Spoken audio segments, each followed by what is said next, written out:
Shawn Simmons, welcome to Becky. General Meeting with Becky Sloviter. Thanks for having me. So happy to be here. I am vibrating with excitement that you are here because we sort of met in a general meeting, but I'm going to put like that in quotes to some degree because I kind of just stalked you, and then your agent was like, no, she's like a legit person. Like you can like have a meal with her. It's cool. But you are a prolific and acclaimed screenwriter and filmmaker. You just released a movie through 20th Century, and that can be found on Hulu called Eenie Meanie, Right. which I loved, and we're going to get into that. Really, and the reason I fully stalked you was you are the creator, showrunner, and like brilliant mind behind one of my favorite TV shows of all time, Wayne. My baby. Truly, I mean, this is to some degree going to be a Wayne fan cast. We're going to talk about other shit, I promise. But that show, which was made in 2019 for YouTube Red, then was on Amazon. I found it on Amazon in like, I want to say the top of 2022, maybe. And then because my note that I wrote to you, my stalkery note was like an extremely belated Beautiful love note. letter. That was beautiful. So much. Oh, I'm gonna read it on this podcast. And if anyone doesn't want to listen, they can just fast forward 2.5 minutes. I found it the other day.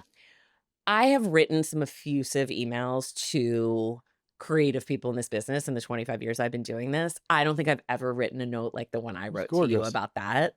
Because that show means so much to me. There's a Wayne, it's off camera, but there's a Wayne and Dell frame over there. You made it for YouTube Red. You had one season. Part of me being very Boston in the sense where I always think the ceiling's going to cave in Of course. on my head. Part of me walks away going, hey, I had this thing that everybody liked and maybe it's good I didn't touch it, even though it absolutely broke my heart. I'm like one of the few guys who has the excuse of my show didn't get canceled. The network got canceled, yes. Which totally is such an odd thing. That's what I was remembering and just wanted to clarify with you. YouTube Red it was like a failed experiment and it went away. Right. And I got a call. I was about to go on stage at Emerson College, my alma mater, and, give a speech.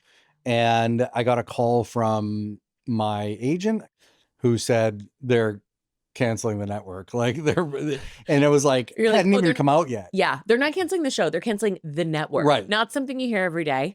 Then it was on Amazon. Right. So people discovered it there.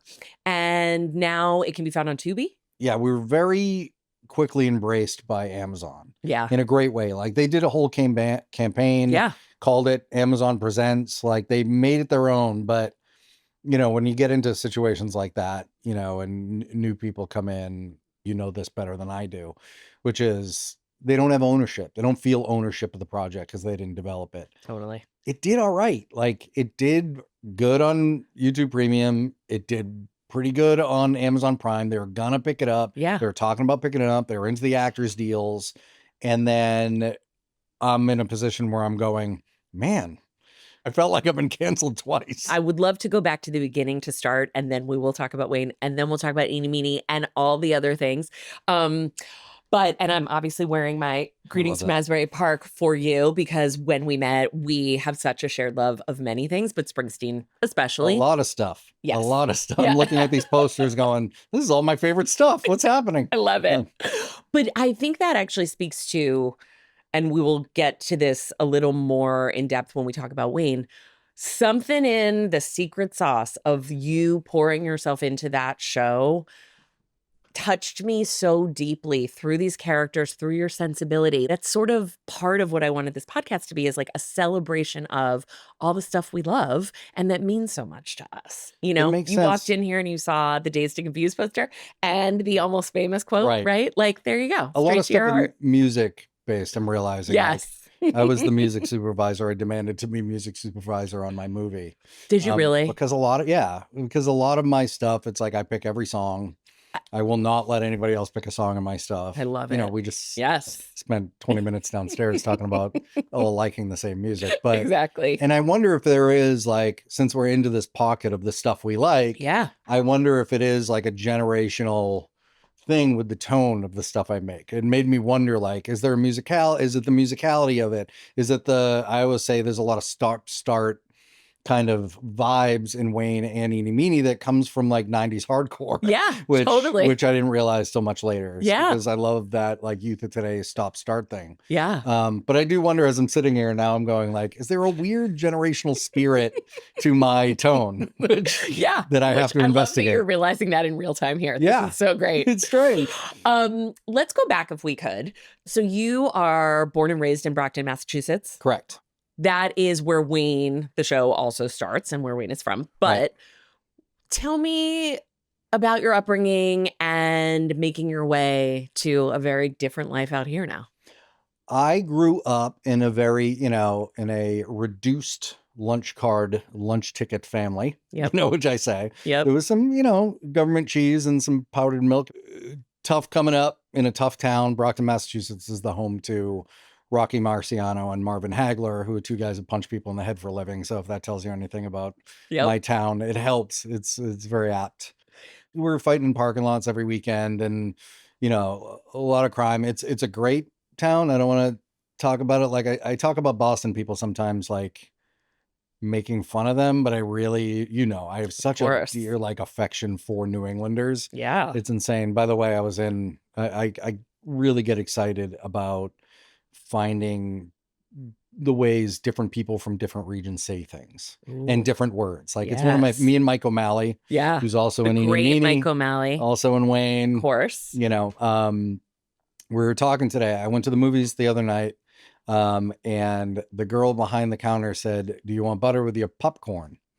And I, not knowing in the moment if I was correct about my assumption, but I go, "Where are you from?" And she goes, "Boston." And I was like, we all say popcorn, I think. And I didn't know it till that point. It was a wonderful new discovery and a guy who loves to write dialogue that feels specific and unique. And how we put words in the wrong order. That's my favorite thing. So you're in Brockton. Is being a screenwriter and director in Hollywood even a glint in your eye? It felt very far away. When I got to LA, I finally got to LA. It felt like I was seeing something. When I walked past, I was a tour guide at Paramount for a little while, which is like an awful job for me.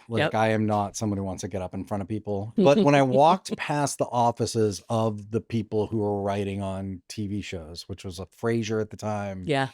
Ted Danson's Becker, which I ended up being a PA on. There was this magical feeling of like going, they're behind those doors. Those people. Yeah. That I saw their names come up on, watching half-hour sitcoms when I was Facts of Life. Of course. Yeah. And then eventually I was on the other side of that door as, a PA, bringing them food. And I got, the balls enough to like pitch a joke in the room when I was in there in 1 second. For and Becker? Went into the script. Oh, wow. Oh, which wow. was crazy. Like I'm shy. Like I always think I'm going to be in the way or I'm going to fuck something up. Yep. And I just like pitched this joke while they were working and you could see the eyes on them, like the balls on this kid. Yeah. But also that's a good joke. They all laughed and it went in. And it went in. But so was that sort of a real moment for you of like, oh, wait, I think I can really do this. I had started writing specs, which we did back then, right? Yes. You had to write a spec in TV. You had to write someone else's show, which I will argue is the best way to find a staff writer. Like people they always wanted originals at one point. And when I was staffing Wayne, I was like, I don't want to know you could come up with your own idea. I want to know that you could take a voice that's not your own. Yeah. And do it. Yeah. Because you're still going to write me a new story in the spec. You're still going to show me character arc. You're still going to show me if you're funny. Totally. And in the end, I think it's weird that we moved away from it. I wrote a Curb Your Enthusiasm. Yeah. Which was very of the time. They were like, oh, I can swear, which is very me because I don't, like I asked, as we started this meeting, I can swear, right? Because I don't know how not to. I know. And I was like, fuck is every 12th word out of my mouth. Yes, please. By the way, going back to this, Boston and Philadelphia, as much as we're supposed to hate each other through sports, we're the same people. It's the exact same people. 100%. Ridiculous, overreacting, Catholic maniacs. Yes. Like violent, turning over cars because something good happened. Oh my God. Maniacs. Truly, them having to grease the poles on Broad Street when the Eagles or really any Philadelphia sports team wins anything, because they will start climbing the poles. Thank God for sports, though, because I don't know what else we'd do with all that rage. I know. You know what I mean? So it's like true. because they say that sports are just like people living out war when there Yes, wasn't war, exactly. right? And that's how we still live it, which is like, I hate your guts. I hope you die.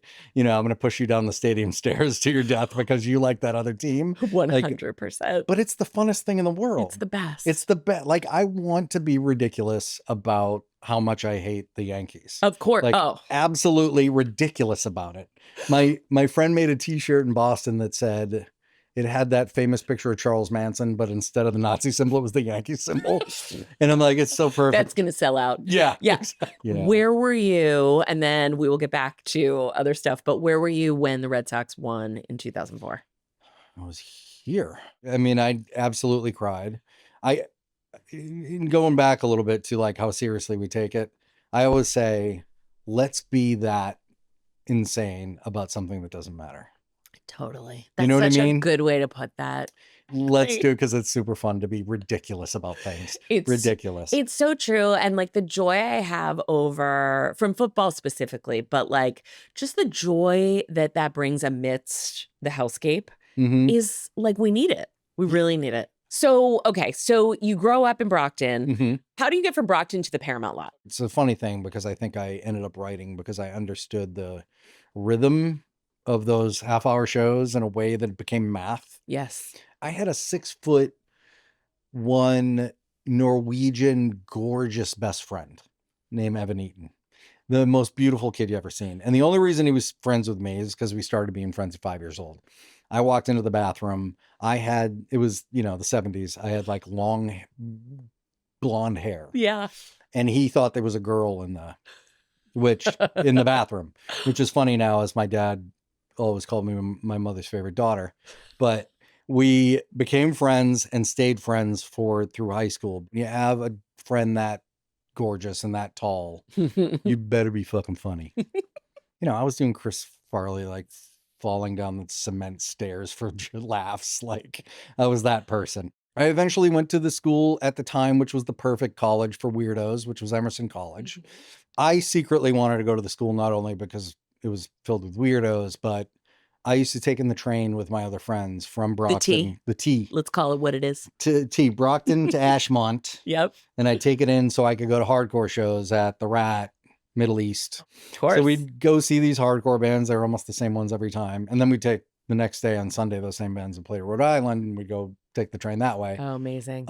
But I had kind of my foot into the culture of the city of Boston at that point, and I felt comfortable. Yeah. Otherwise, I think I was a bit of a scaredy cat. Like, I was always one my friends were saying is like, Shawn needs his 8 hours of sleep, right. At a very young age, too young, I relate so much. Yes. Yeah. I had rowdy friends, and I was always everyone's gonna get home. Do you call your mother? Yeah, exactly. And so it was partly that, like, I wanted to be in that city so I could go to see hardcore shows and, hang around that scene. Totally. But that school is very much I studied writing, but they had a radio department. They had a film department. They had an acting department. And everybody was back then making stuff. All the departments make stuff together. Like, that's another thing that attracted me to that. I love it. Place. But, I still came out of there. All your friends went to LA. Yep. Like, they had an LA program. Yeah. They still have that. And it's interesting. I want to say, because our cousin Rachel did this, you end your senior year in LA.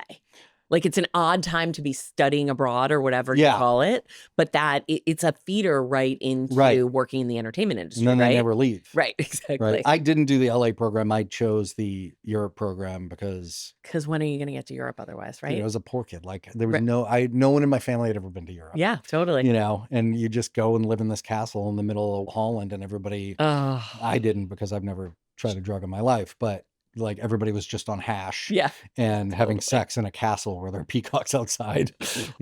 So then, does Emerson help connect you with that PA job at Paramount?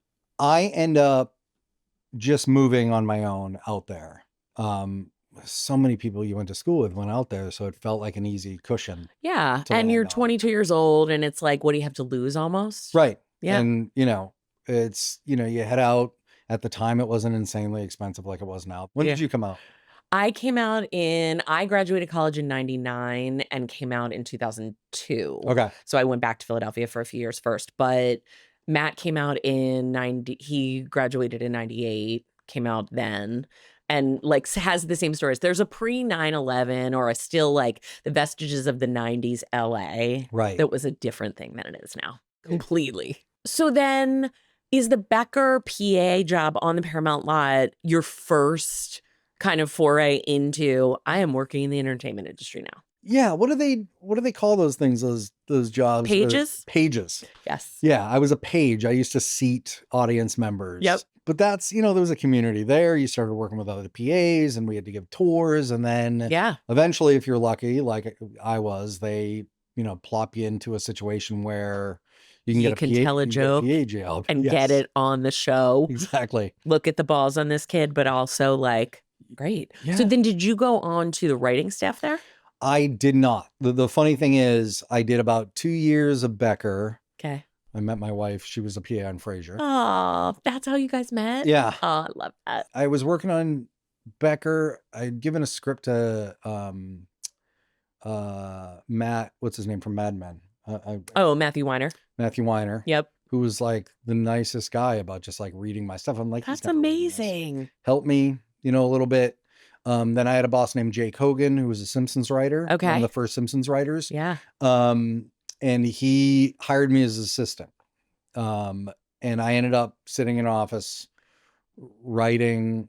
He came in probably like 20 times in 2 years. And I got to sit there and write and not do a lot. That's what I was going to say. He needed almost nothing. Right. So you had plenty of time in your day to write. Right. To devote yourself to the craft, really. Right. And when his deal ended, I ended up getting hired by an executive at Studios USA who brought me to Universal and Warner Brothers. The only reason I tell this part of the story is I was on a desk, and at the time they were making 25 pilots a year. Yes. Like it was an insane time. I think about it now. So my job was basically getting all these scripts in, the development scripts, reading them, hearing the notes calls, watching them change. Yes. Hearing it's why. Like grad school, really. Right. People would ask me, you never became a writer's assistant. And I said, no, actually, this was a way better lesson. Totally. You know, completely. And so that was my education. Well, I think also what you're getting from that is because you're then also muted on all those calls and listening, or, you know, you're seeing it from all perspectives. So you're also you're hearing what the executives' notes are. You're seeing what the changes are that actually work versus, as we were talking about downstairs, versus the loudest voice in the room needed to have their idea put in. It didn't work. It killed this. Actually, it took a step backward. Like you're seeing all of that in real time. That's my least favorite thing. It's the worst. I said downstairs. It's fucking worst. So like one of the executives, Wendy Steinoff, who's a wonderful lady who's been working in TV forever. Yeah. I think she's still at Warner Brothers. She put my script on a pile for a Fox show. I had written that Curb Your Enthusiasm we're talking about. Yep. So I actually got that job. It was the Philgos. It was the guys who did the 70s show. Yep. And that was my first gig. And in going back to what we're talking about, it really, you start to realize a couple things, which is one, everybody treats the studio as not an ally, but an enemy, which 100%. I think is later I was like, that's wrong. Like, it's not, it doesn't work.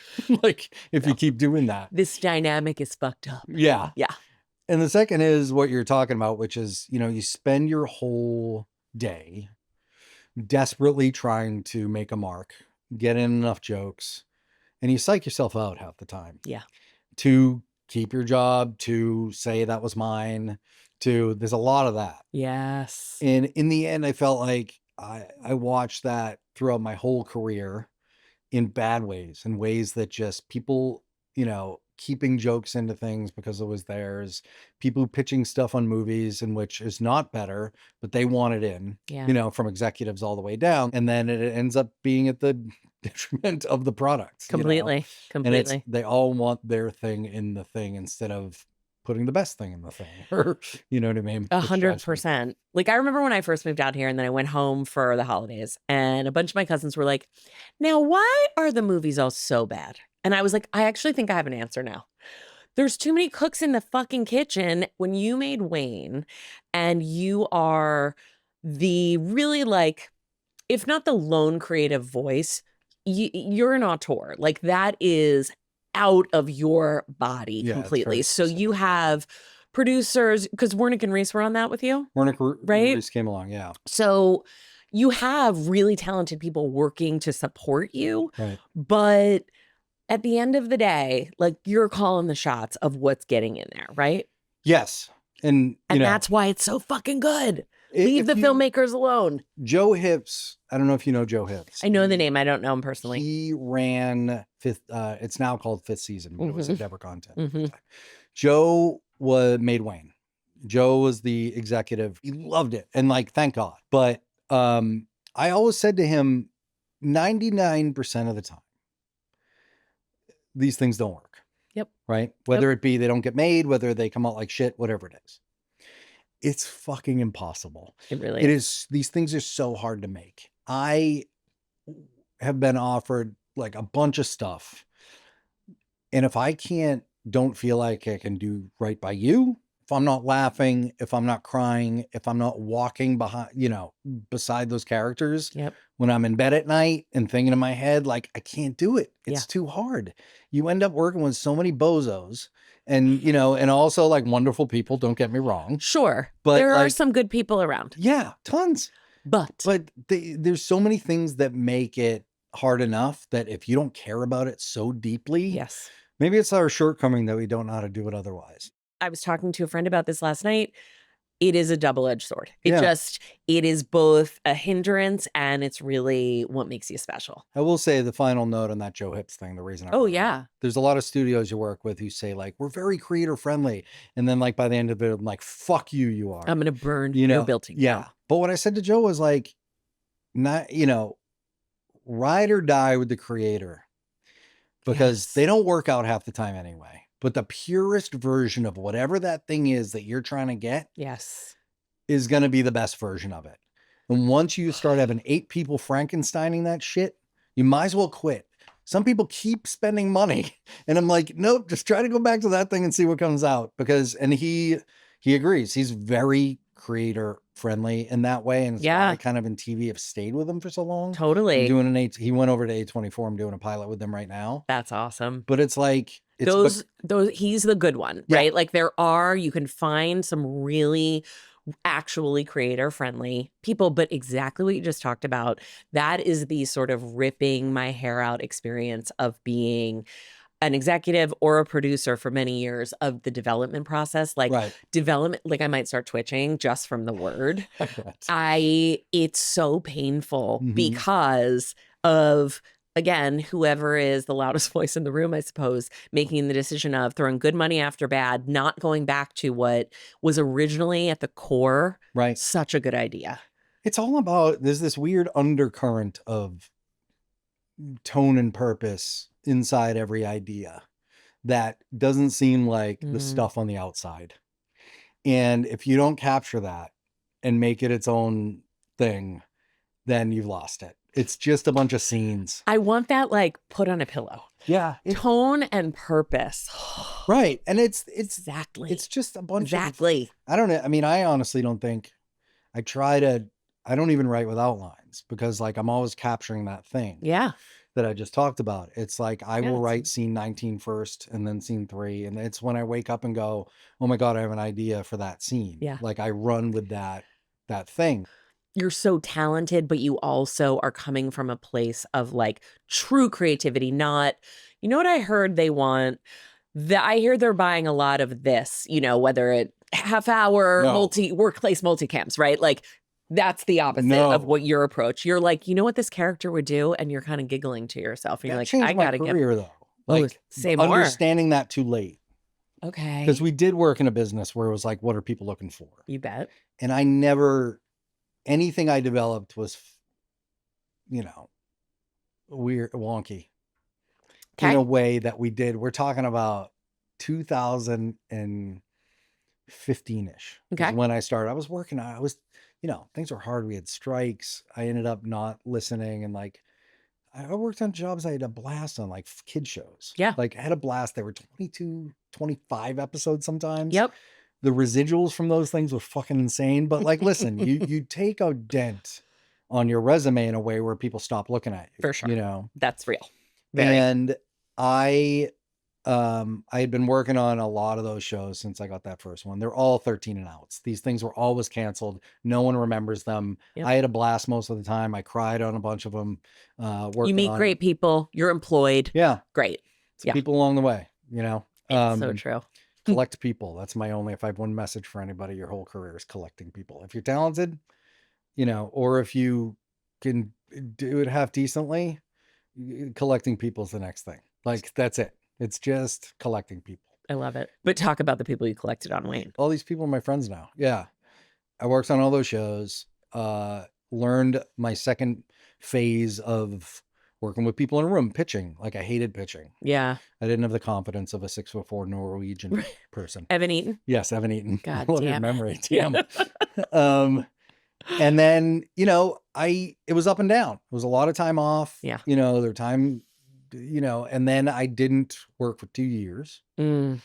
That's brutal. It was brutal. That's really scary. It was scary. I was about to lose my house. Yep. I was about to pull my kids out of their school. I was just going to say, you have heartbreaking. kids. Yes. Me and my wife were, you know, crying in separate rooms. Because it's a bed of tragedy. That's everything I do is funny, but it's all built on. It sure is. Tragedy. You Yeah. know, the real, you know, again, my mother raised me on like 70s, you know, sad core terms of endearment and ordinary people. And oh yeah. I love that stuff. Oh yeah. My dad raised me on like Conan the Barbarian and Death Wish, you know. And this is who you are as a filmmaker, There right? you go. Like exactly. Yeah. There's Eenie Meanie, there's Wayne, and also, which you mentioned earlier, your musical taste and what you grew up on and loved and connect to that you infuse into everything you do, which adds so much dimension and personality to it. It's incredible. That's part of the whole tone, it seems like, too, right? Tone and purpose. And yeah, after that 2 years, I like what was the turning point there? The point of that lesson I learned, which was like, I had been chasing, like, what are people looking for? Right? Yep. Which was the wrong lesson every time, because the thing that comes out of you with that like current that I keep talking about is, you know, not going to come out of that. But I suddenly just did one of those, I mean, it sounds corny, but those like what do they call it? Write your, I know exactly what you mean, but fuck it script. Yes, right. Totally. Whatever that is. And I had thought about, I'd written this scene that was basically a kid. I'd seen a kid getting beat up when I was a little kid. I was like 9 years old. And I like looked down the street and this kid, Chris Frazier, I think it was, redhead kid, small, was getting his fucking ass whooped by like 5 kids. And they all got tired and stopped and started to walk away. And Chris Frazier, being one of those kids, I don't know, it's like a town full of people who have no moms or no dads or no both. And he stood up and grabbed a rock and threw it at him. And then they beat him up again. Boston people are very much like, you're not going to take my fucking pride. Yeah. And so I never forgot that, obviously. And I there's turned your into cold the open. first scene of Wayne. Yes. I wrote that. And then I said, oh, what if this was a Dirty Harry type of in high school type of thing? And so, okay, will you, for the audience, because I am terrible at log lines, and as I looked up to prep for this, the way Wayne is summed up on IMDb, I was like, yeah, this doesn't really, like, it's accurate, but it's missing something. So will you just give a little, what is Wayne about? How would you describe it? And then I'm going to read my love letter. And then I have some questions. Yeah, I guess the thing, what's the thing online you're referencing? Is it like the 16-year-old Dirty Harry who goes from Boston to Florida with a girl he just met to get back the car with his new friend Dell? With his new friend Dell. I think that was what bumped me the most. I'm like, yeah, is that how we're going to describe her? His new friend Dell. It's not inaccurate, Right. but that is leaving so much nuance and specificity out of the magic of Del. And, you know, Del are they almost friends? Like, go on. Del is number one. It's me. That's what I was. I was a Del was me in the show, but it, you know, she has more episodes than Wayne. Yeah. She's in more episodes than Wayne. I mean, and so the performances, Ciara is so incredible. We should say, so Mark McKenna stars as Wayne, Ciara Bravo stars as Del. The rest of your cast we will also get to in a moment, but the two of them, the magic, which that also, like, you made something really special. The casting of the two of them.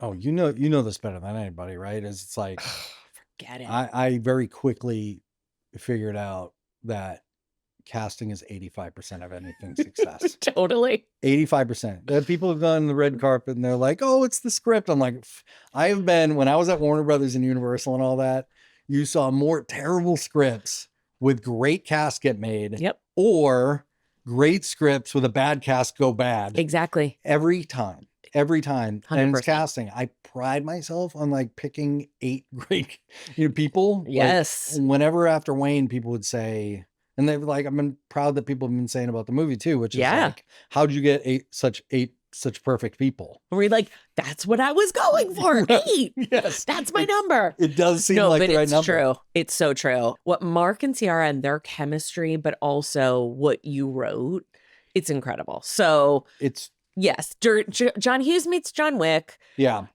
2 troubled teenagers go on a journey to get back. That's better. Dead dad, his dead dad's car. Yes. That was stolen from him before he died. And it's a romance. It's absolutely a romance first, which so is Eenie Meanie. Yep. Everything I write, I'm currently writing a, thing that's kind of for A24, that's kind of a Nora and Rocky take on the mob, the cops, and the FBI, I mean, sign me up. Yes. It is hilarious, but I wouldn't also call it a comedy exactly. But it's not a drama, but there are some real, like, punch you in the gut moments. It's very actiony. Mm-hmm. It's, they are on this road trip on a bike from Boston to Florida, stopping in Philadelphia. Thank you very much. Mm-hmm. And many other places along the way, North Carolina, Georgia, etc. But it's also very violent but in a way that, like, I can fuck with. And I don't love violence typically. Well, in the weird recipe of the movies of my life that go into everything I do, that would probably be the Evil Dead 2 level of violence, which is these kids already have it so hard. You're already kind of scared for them. Yeah. Let's have the violence feel like so over the top it's silly. Totally. And so that's the only way. Like, you don't want to, like, it's already terrifying. These 2 kids are like 15 and 16. They're on the road across the country, and it's like, why have real, like, insanely terrifying violence? No, let's have a chainsaw. Yeah. Yes. Go throw foot, By the way, before you read this letter, I want you to know that the combination of your letter and I got a letter from Andrew Stanton, who I didn't know. Yeah. But wow. Yeah, Wally, that was equally as beautiful, and it almost devastated me. The 2 in the week, I was like, you got the same week? It was like the same week. I was like, it was like a puddle. Oh my God. It was a puddle. This makes me so happy for so many reasons, but also because, like, as someone on the other side sending a letter like this, I mean, at the top of it, I sent it to your wonderful agent, Brian Nosikoff. I know. I saw and I was like, Nos, thanks for getting this to Shawn. If it doesn't thoroughly scare him off, I can't wait to meet him. Like, I really was like, this is like, I'm pouring my heart out, but in the way that I didn't know you, but like whoever made that fucking show can probably receive a letter like this. Do you know what I mean? Yes. No. I was about to say to you, like, now you know who I am. I think, like, what you infused into this show that touched me so deeply is just the complexities of being human. It's perfect. Thank you. It's fucking perfect. Okay, you ready? I'm ready. For the audience, you know how sometimes a show gets into your soul in a way that you'll never forget it, that you can't stop thinking about it, that you just can't believe something so special and affecting and with such an incredible fucking soundtrack even exists? Well, here we are. Wayne is a masterpiece, and my life has truly been enriched for having watched it 9 million times at this point. I don't even know where to begin. The specificity of every single goddamn character, I am just truly in awe. Your characters are such fully realized people that I find myself actively mad that they're gone. Like, that's it? I get no more Wayne and Dell for the rest of my days? No more Teddy and Carl and Daddy? No more Butthole Tommy Cole? No more Officer Jay's Instagram or Sergeant Geller's tattoos from the murder hole? No more Trish and Jenny? I am just not okay with this. I could go on and on about the actors. Mark and Ciara give performances for the ages, and Wayne and Dell are now up there with Lloyd Dobler.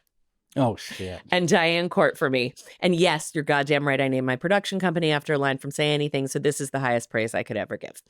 And all your supporting characters are just as strong. It's crazy how great your cast is, top to bottom. There are an endless amount of little moments or one episode characters. The shithole on Norton, Lee fucking Murray, Bradley. Ooh, should we get some cocaine maybe? Tracy and Dell singing in her convertible. Nobody told you to order the fucking ciabatta. That no matter how many times I've seen them, never cease to delight me. And on the flip side, episode 5. My heart may never fully heal on Dell's behalf. And the music. I mean, maybe I drive to pick my kids up at school every day, alternating between By Your Side, One Crowded Hour, and 4th of July. Who's to say? And when you ended the entire season with Where Eagles Dare, my husband said, of course. What else could Wayne end with? Perfection. Let me finally conclude this doctoral thesis by saying that your show reminded me of why I keep wanting to slug it out in this endlessly god-awful business. Because it's possible to make a Wayne. What the fuck is a Wayne? I guess that's a fucking Wayne. Humongous congratulations on such a huge achievement. I couldn't have loved it more or whatever. Oh my God. What are you doing to me? Okay, we're both going to start crying now and now I'm actually turning my phone off. You made me realize too, like how much, not that I didn't know, but to Say Anything, like if I think tonally, there are a lot of similarities. Oh, there's a lot of Cameron Crowe in chaotic what you do. Yeah. It's grounded. It's real. The characters feel like such human beings, and the tenderness, the vulnerability, and the toughness. So was Wayne, takes place in Brockton, Massachusetts to start, very inspired by your upbringing to some degree? The people from there. My dad's upbringing, my dad's name is Wayne. My dad had a really rough life, came from a really rough place. You know, dad leaving them when he was a 15-year-old, not a good guy at all. Terrible guy. Yep. One of the worst guys. Yep. I say this about Eenie Meanie, where you have kind of funny shapes of families because it's survival. Yes. So it's like, oh, I live with my uncle, like he raised me. Or I moved in with my girlfriend's family. Yep. You know, it was a lot of that kind of surviving. I speak and write about not only the people of New England, but, you know, I think the people from the very specifically blue collar. I write almost every script I've ever written is set in Brockton. The character thing's the biggest thing for me. And I think you learn that in the comedy room. Yes. Hire comedy writers when you're writing your dramas because they all spend all day doing character arc, like all day. Yep. And one of the things that Rhett Reese taught me, I didn't know I was doing, was there's a moment in Wayne where the bus station worker says, I'm going on break. Yep. And she goes, you can't, you know, fuck you. You can't go on break. Gary's still doing his meditating. Yes. And Rhett turned to me at that point and goes, we never see Gary, but I have such a clear idea of a Gary now. Yes. And we never see him. And that's the only line. And I think the one most important rule that I learned about writing through Rhett Reese and what I was doing instinctually was, even if we're only mentioning you, you're going to have a bit. Yes. Every character that walks on screen is going to have something that makes you, the movie that does it best in the history of movies in my book is The Apartment. And everything comes from Billy Wilder to Cameron Crowe to Shawn Simmons. There you go. Go on. There you go. Go on. Every single character in that movie, like the secretary, the guys that bring all the women to his apartment, the women that come to his apartment, that drunk lady at the bar. Forget it. There's some information in that scene. It's not a ton, but like it's entertaining enough that it can be a scene in its own. And that should be a layer in everything you do anyway. That should be the top standard. of the information. Yes, completely. Because I read a lot of scripts now, man, and it's like there's just, you're getting 2 bits of information and leaving, and I'm going, that's not enough scene for me. What you wrote then allowed all these unbelievable actors. I could shout out literally every single one. You do not have a bad apple in there. It's funny. I come from, like, I'm one of those people who try to fill up a conversation when it's boring. Dead air is a nightmare for people like us. So there's like a constant anxiety about, there being an awkward pause or something.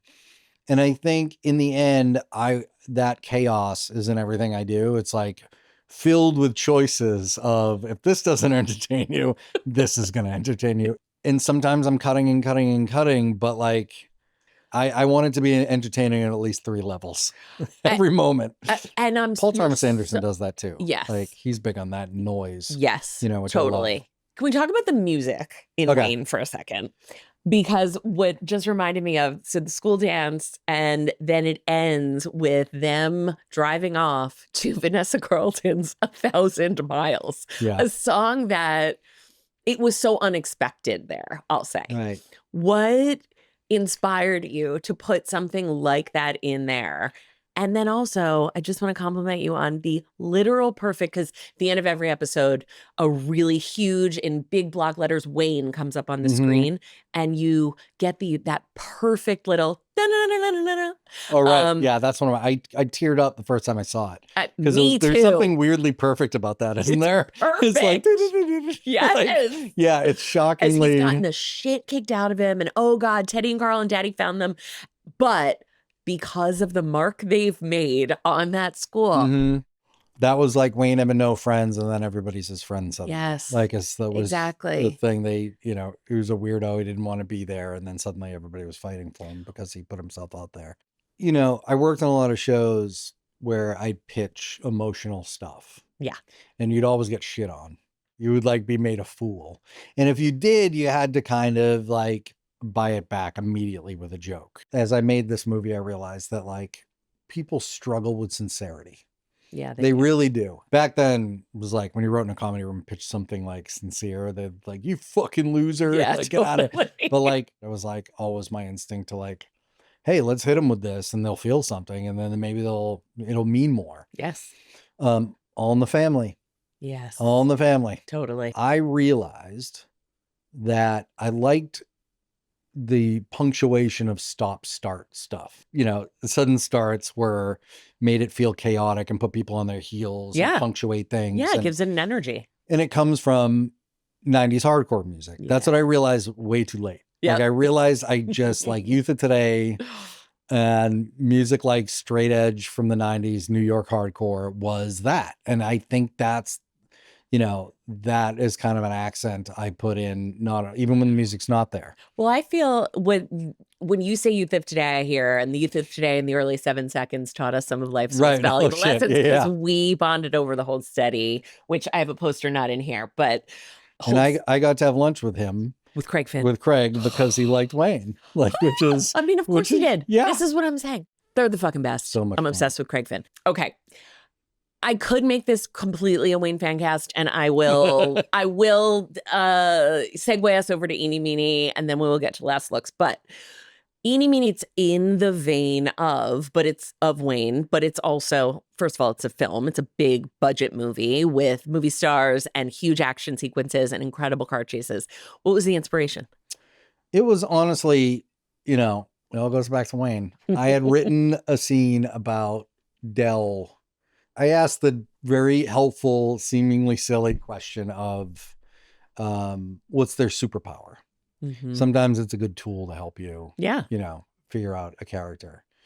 And I thought about Dell's, and it, we show her driving her mother around when she's inebriated. Yep. And I said, oh, she can drive like a motherfucker. And I said, oh, that's her superpower maybe. So I had this whole like scene where you would have seen that whole chase.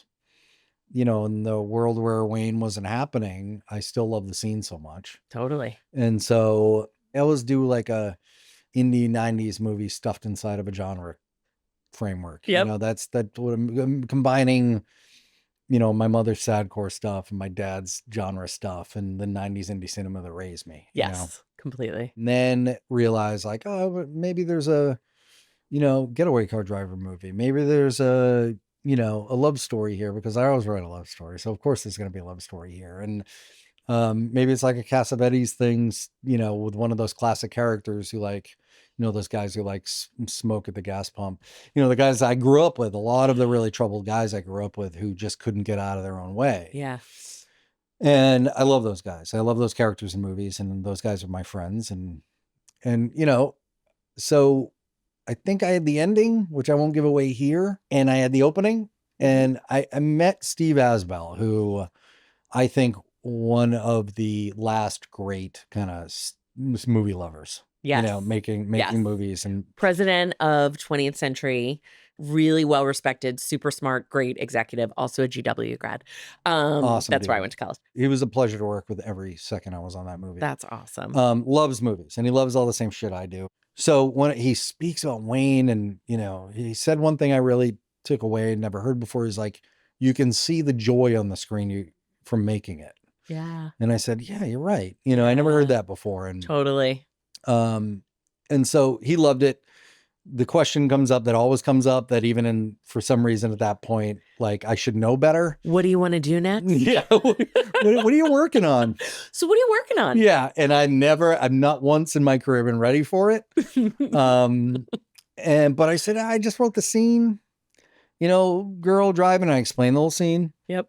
And then I probably, in a little bit longer way, did what I just did to you. Two-hander, kind of midnight run aspect. It's a toxic comedy romance, but it's wrapped inside blah, blah, blah. And like, you find out she's this. And then in the end, I think this happens because, there's a story about this woman, blah, blah. It was 4 minutes, maybe. Yeah. Maybe. Yeah. And he goes, I'll take it.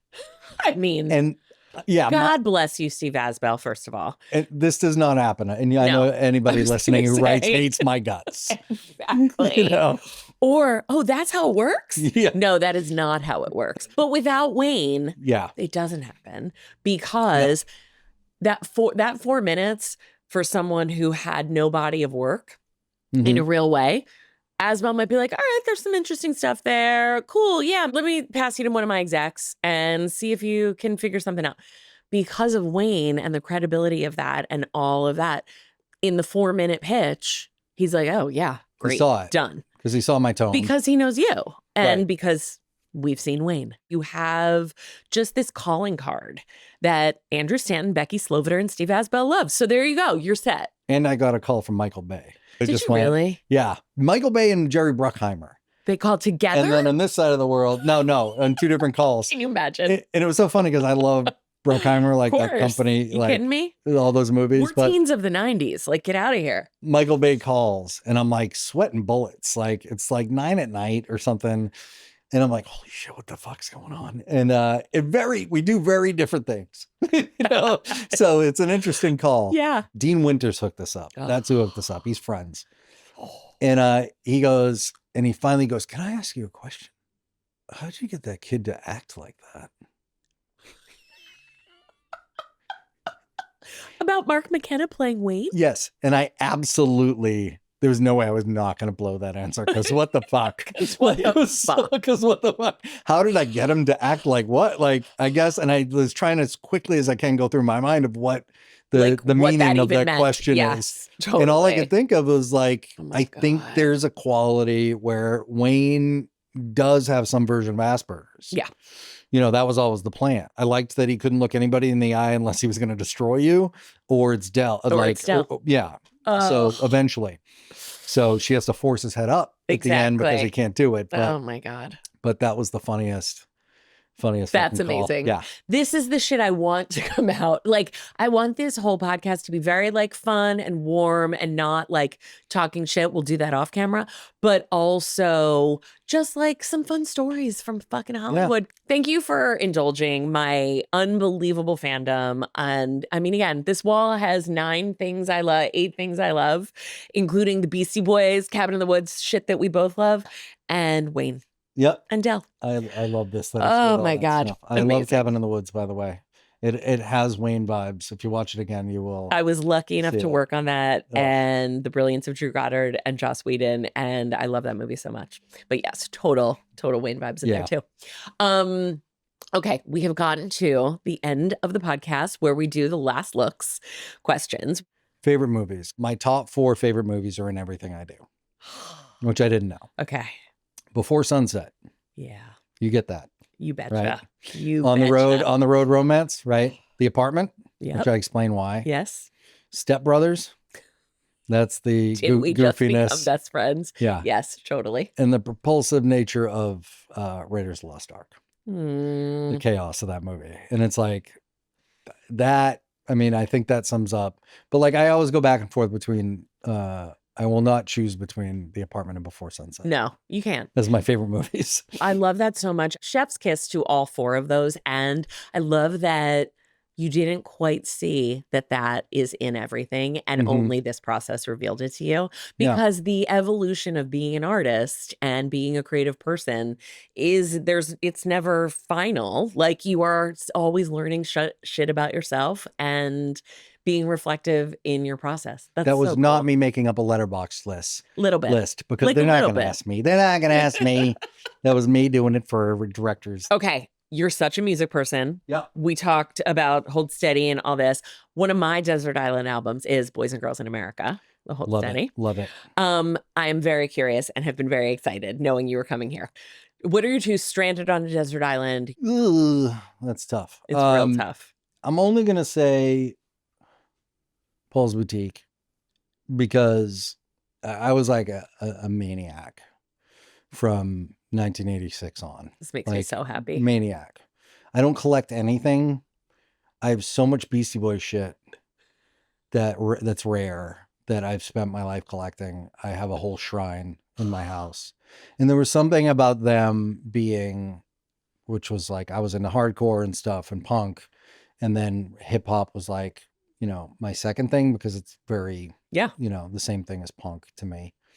But they were like weirdly, like, I also like comedy, and they were funny and had characters. And I always call them the, like, my Kiss.